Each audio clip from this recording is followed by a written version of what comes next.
Iya kan? Betul, betul, betul. Nah, kalau kita ngomong masalah inflasi nih, Pak, tentunya kan kita sekarang lihat nih, eh, sebetulnya data inflasi yang 4,9% itu kan berdasarkan kebanyakan dari harga acuan kan, berdasarkan Iya. dari benchmark BPS gitu kan. Hmm. Sedangkan inflation-nya kan kita udah tahu dari PPI itu kan sebetulnya udah double digit nih. DPR double digit, benar.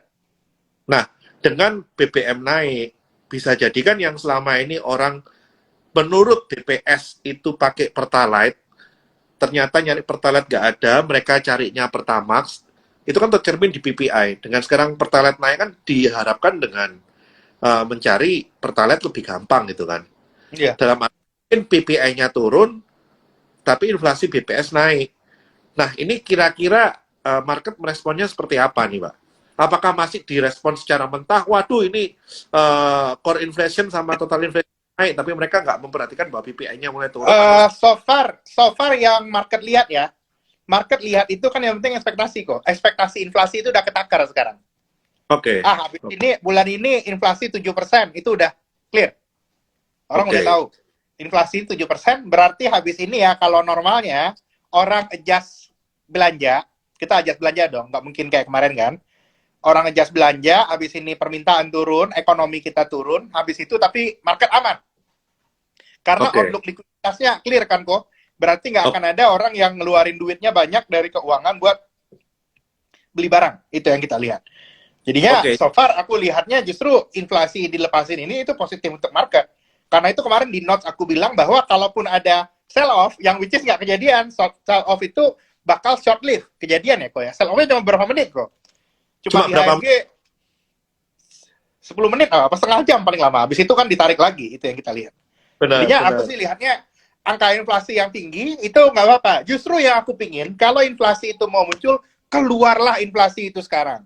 Kalau ada yang ikutin call nyetri megah, kita kan berbulan-bulan tahun ini itu Ragnarok. Sama kayak Ya, cerita Thor, makin dilawan makin hancur kok. Itu kemarin kan. Good benar. thing-nya sekarang itu sudah di let go. Inflasinya Betul. udah di let go tinggi, kalau aku sih lihatnya inflasinya dibiarin naik.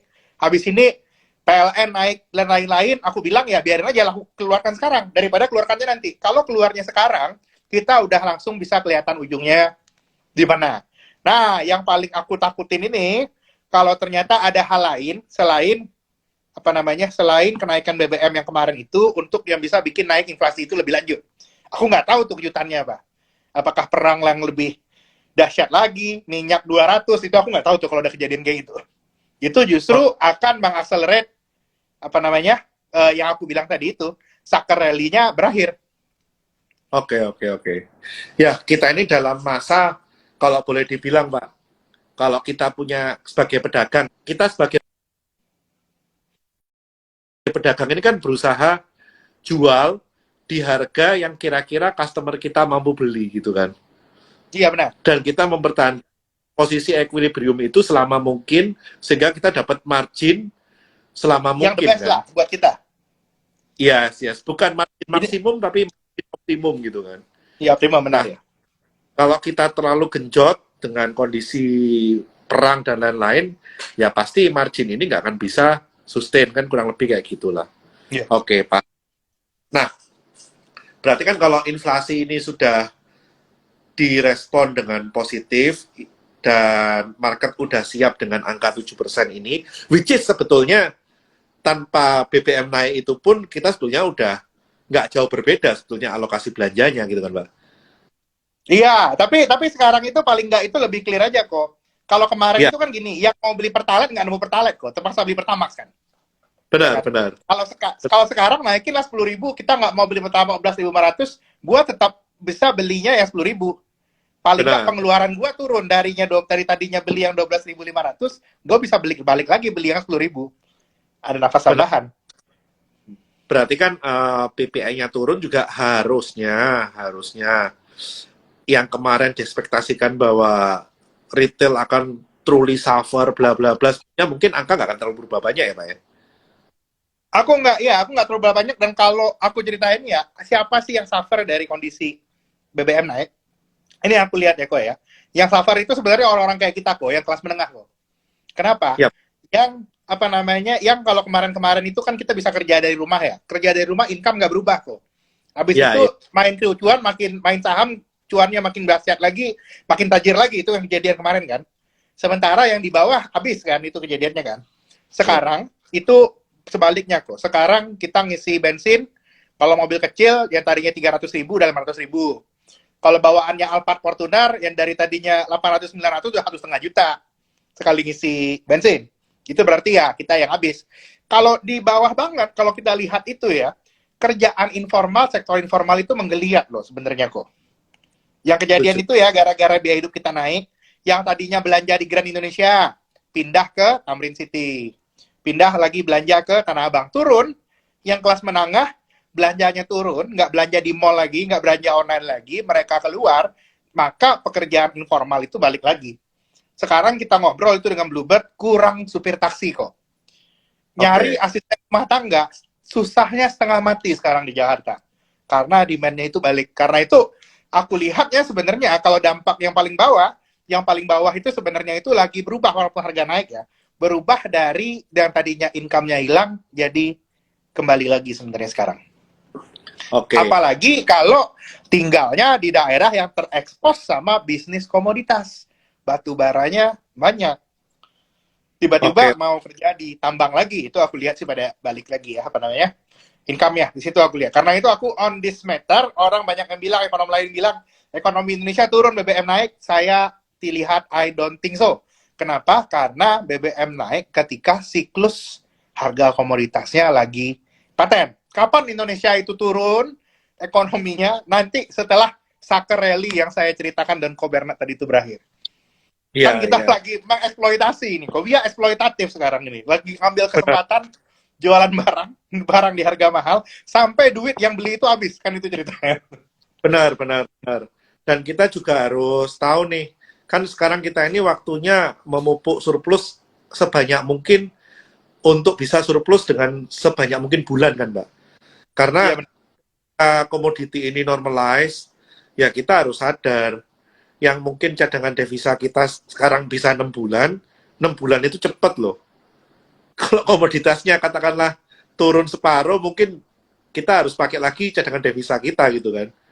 Mungkin Iya kita benar. kembali lagi tahun yang defisit, kita pakai tabungan, ya 6 bulan itu mungkin bisa susut ke 3 bulan juga cepat gitu kan. Iya. Iya, iya, iya, ya. Nah, Setuju, Mbak. itu kalau aku sih lihatnya ya, aku sebenarnya agak khawatir tahun depan itu efek reserve rasio kita turunnya kenceng kok. Iya. Lumayan. Nah, Pas kalau kemarin saya ke Bank Indonesia, ngobrolnya ya memang kan efek rasio efek reserve kita kumpulkan ketika kondisi 2020, benar, 2021 lagi nggak defisit kan gitu, lagi banyak.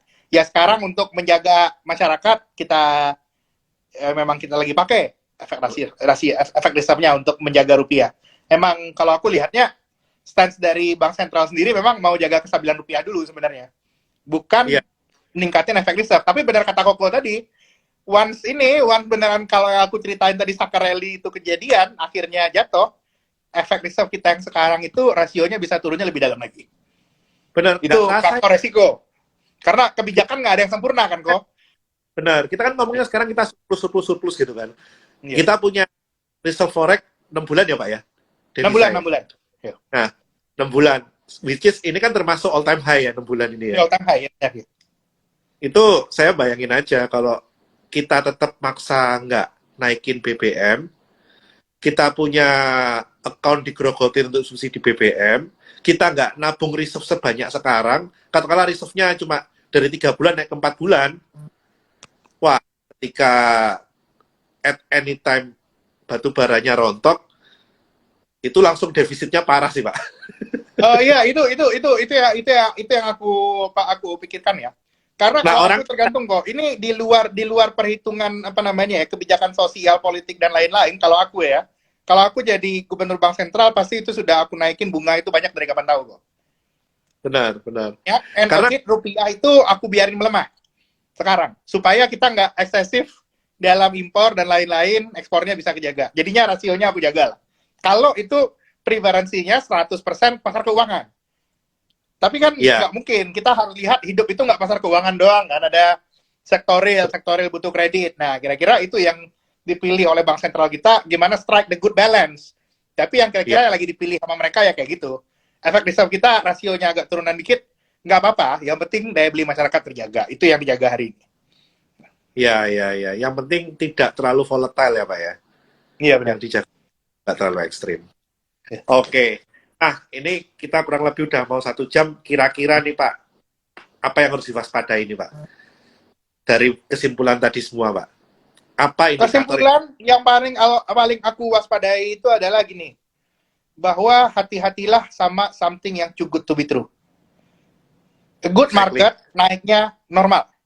Kalau kita menghadapi itu ya, kalau anak teknikal kan biasa cerita tuh, kalau lurus banget in one band gitu, pasti suatu hari ketika dia lewat patah dari trennya itu langsung jatuh ke bawah. Aku kira-kira lihat gitu.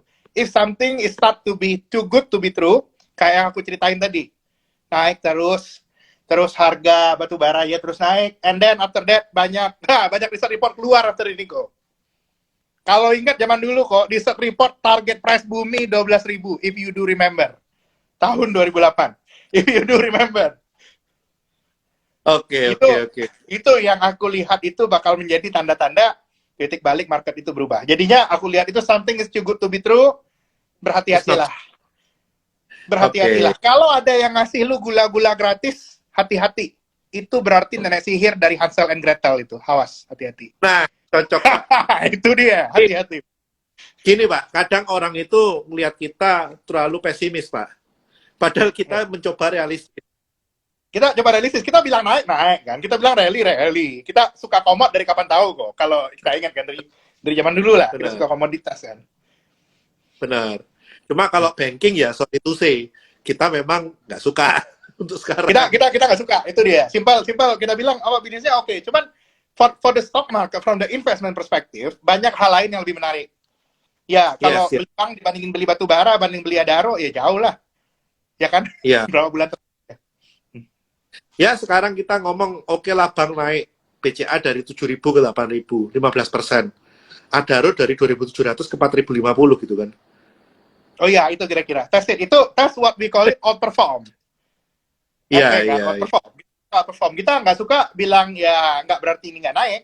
Kita lebih sukanya ini aja, kira-kira gitu. Benar. Oke, kalau gitu ini thank you Pak Farul, ini udah penjelasannya udah ngalor ngidul, udah banyak banget. Prinsipnya sih kita harus waspada. Kondisi di Eropa ini sedang tidak baik-baik saja. Banyak negara yang istilahnya tertindas dari harga komoditi ini ya customer kita sebetulnya gitu kan. Customer kita, benar. Customer kita ini tertindas, at some point kalau mereka terpaksa nggak beli, nggak punya duit ya, pasti kita juga harus obral juga. Nah kalau kita udah mulai obral ya berarti kita punya duit kan juga pasti berkurang kan. Jadi nggak bisa diharapkan semua sama seperti sekarang untuk selamanya. Nggak ada ceritanya. Ya, nothing lasts forever. Iya, nggak ada ceritanya saham itu naik ya Pak ya. Kalau naik terus itu namanya biaya hidup ya Pak ya. Iya, benar. Turun gitu kan. Oke, thank you Pak Farul. Nanti kita ketemu lagi di bulan depan.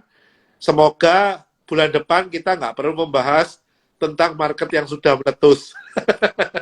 Ya, saya berharap nggak bahas market meletus. Yang aku inginkan itu adalah data ekonominya jelek, habis itu gara-gara jelek, akhirnya si Jermannya salaman sama Rusianya. Ampun Pak, kita damai. Enggak, kalau damai kok, harga batu baranya turun immediate dari sekarang kok, nggak naik terus. Harga batu baranya turun, habis itu harga saham kita koreksi rame-rame, koreksi duluan tapi nih. Tapi seperti kata Ko Bernard tadi, utang koreksinya itu nggak gede. Yes, exactly. Nah, yes, mungkin 6.800, 6.900 kita beli lagi. Tapi kalau dibikin rally, dengan caranya itu dipaksa, kita eksploitatif, indeks kita sampai 7.700 atau 7.800, jatuhnya bisa ke 5.000 nanti kok. Itu yang paling gue takutin. Nah, ini kalau secara teknikal Pak, mungkin sekarang tutup. Jadi indeks kita ini kan tadi juga ngetes di 7.050 ya. Dan kita kan all time high di 7.380. Menurut saya sih, kalau mau sedikit lebih sehat, itu at least kita harus ngetes di sekitar 7.060 sampai 7.000 sekali lagi, baru kita ngetes all time high untuk bikin base baru di 72 sampai 73. Nah, kalau itu tidak jadi, ini terus digas, all time high digas, siap-siap pasang parasut. Siap. Aku tuh paling gitu tuh. Aku tuh paling takut itu ngelihat chart kalau saham itu kok. Ketika itu udah naiknya lurus, bisa aku bikin kayak gini nih, lurus, garan, lurus. Wah, ini sekalinya turun guling-guling tuh biasanya. Itu yang paling aku takutin habis ini. Ada loh Pak yang kayak gitu dan kita lagi pegang Pak. Bumi. Oh iya, nah itu juga mari kita lihat itu. Pokoknya itu masuk kalau naiknya rapi, itu kan biasanya rapi gitu. Cuman kalau lurus banget bikin trajektori gini, ada teknikalnya tuh. Pas turun juga bisa guling-gulingnya cepat itu dia. Kalau bumi ini saya punya indikator sendiri Pak. Kalau Indikator gilep sendiri. di mana-mana, report research mulai muncul di mana-mana, ini berarti tanda akhir zaman sudah dekat Pak. Hasil yang dekat. Ya, benar. Biasanya gitu ya. Kalau sekarang kan risetnya masih eksklusif. Eksklusif, Terus benar. dilebnya masih eksklusif. Masih wajar. Iya. Healing Pak, itu waktunya. Akhir zaman udah dekat tuh. Oke, kalau gitu Pak Farul ini thank you buat waktunya.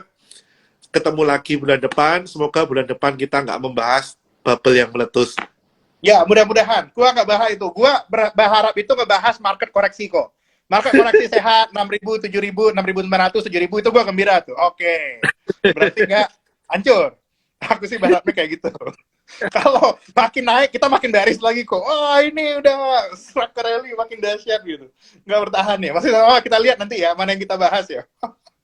Oke, siap kalau gitu. Thank you Pak Farul. Oke, sama-sama kok. Sampai ketemu lagi. Sampai ketemu lagi.